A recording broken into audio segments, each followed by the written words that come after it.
તરફ સરકાર નંદઘર જેવી આધુનિક સુવિધાઓ દ્વારા બાળકોના સર્વાંગી વિકાસના દાવા કરે, પરંતુ બીજી તરફ વહીવટી બેદરકારીના કારણે તૈયાર મકાનો પણ બાળકોને નસીબ થતા નથી।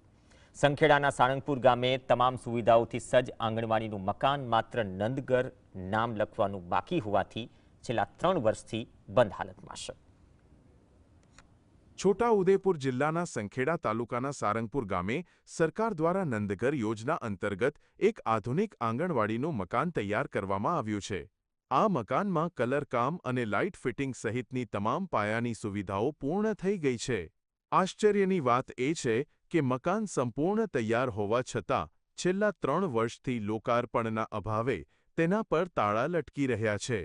નવા મકાનની સુવિધા હોવા છતાં ગામના 46 જેટલા બાળકોને વૈકલ્પિક વ્યવસ્થાના ભાગરૂપે તેડાઘર બહેનના ઘરે બેસાડવામાં આવે છે।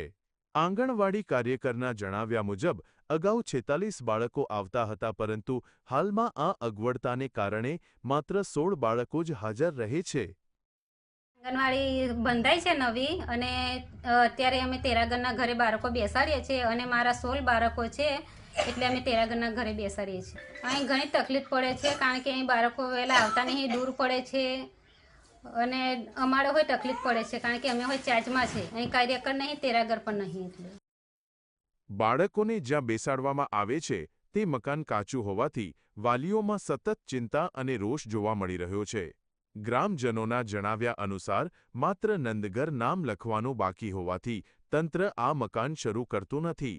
તંત્રમાં વારંવાર રજૂઆત કરવા છતાં નાના બાળકોના ભવિષ્યની કોઈ દરકાર લેવામાં આવતી નથી। 3 વર્ષથી કામ જ અધૂરું, કોઈ કલર બાકી છે, નામ નથી લખાયું, આ બધું।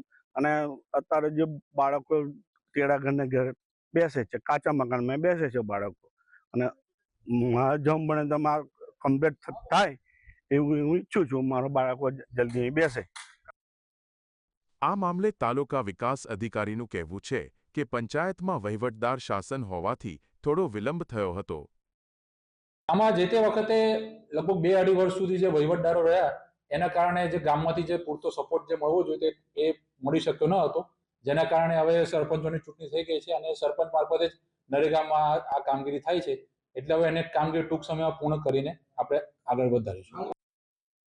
સરકાર જ્યારે બાળકોના વિકાસની મોટી વાતો કરે છે ત્યારે સારંગપુરની આ સ્થિતિ વહીવટી તંત્ર સામે ગંભીર સવાલો ઊભા કરે છે। હવે જોવાનું એ રહે છે કે વાલીઓની માંગણી બાદ આ તાળા ક્યારે ખુલે છે અને બાળકોને પોતાનું નવું નંદઘર ક્યારે મળે છે। રફીક ડણીવાલા, GSTV, છોટાઉદેપુર।